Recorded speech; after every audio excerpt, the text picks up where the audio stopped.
Here with WWE wrestler Ted DiBiase Jr. An honor, sir. Pleasure to be here. Thank you. And the first question I have to ask, I know a lot of people want to know this. Are you nice? Are you nice? No. No. Really? Do I look nice? You seem nice. No, the real Ted DiBiase, like, you know.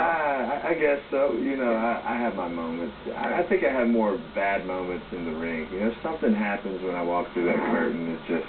something takes over, but it brings out the worst in you, right? Yeah, I can't help it. And it's a family thing, right? How many generations of wrestling do you have in your family? I'm third.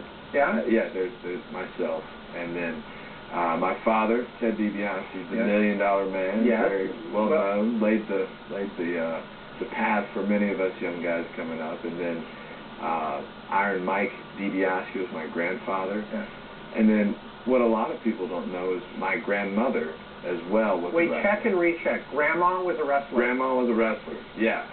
I don't really want to know the wrestling matches her and Grandpa had, but you know. You just created the best visual. I'm sorry about that. We're here to talk about the Marine 2, your acting debut. Let's check out a clip because he's doing what he does oh so well, taking names of no prisoners. Here it is.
Right? That's how you do it. Not bad? Yeah, I want to... Let's talk about these two Muay Thai guys. No match for you, right? Oh, my... Well, I'll have to put them over. You know, this is the movie. But the very first take of this scene, which was done, it took all day. And they expected it to take a couple days, but we did that in one day.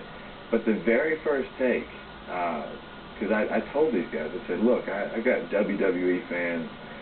They need to see it and believe it. You said, give me all you got. I said, bring it, you know, lay it in. And certainly, the very first take, the guy kicked me and separated cartilage between two of my ribs. Oh, okay. And this, it was great. It was really good. But this was like the fourth day of filming.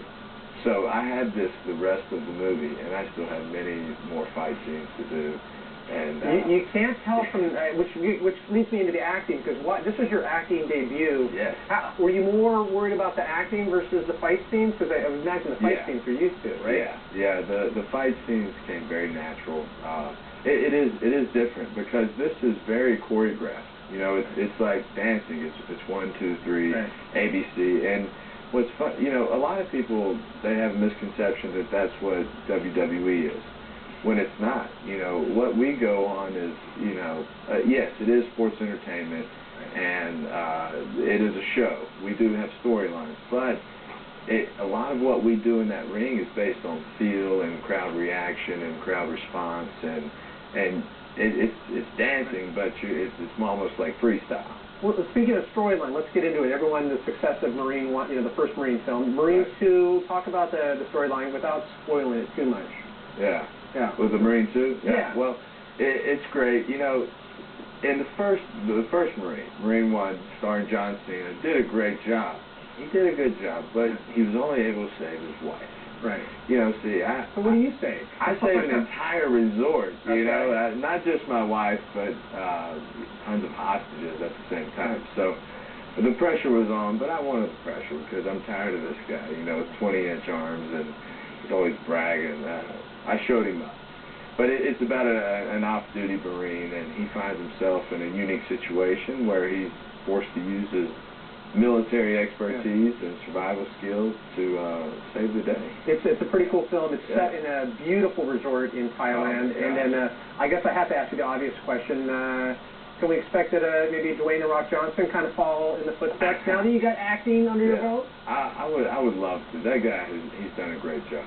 You know, and that's we're entertainers. The wrestlers, you know, in the WWE, we are entertainers, but not all of us get this opportunity, and to have jumped into it so fast and early in my career, I definitely fell in love with it. You know, I have a very newfound respect for actors and what they go through, because some of the hardest parts of this movie were the drama, being in this one state of mind, being emotional like for an entire 8 hours straight, you know, thinking that your life is over and your wife's going to die. And let me just say, you make it all believable. I should tell everyone it comes out December 29th on Blu-ray and DVD. Ted DiBiase Jr., thank you so much. And I want to thank today's earlier guest, Ricky Carmichael. If you want to find out who's coming up on The Daily Habit, just log on to fuel.tv/The Daily Habit for a list of upcoming guests. Happy holidays, and we'll see you next time.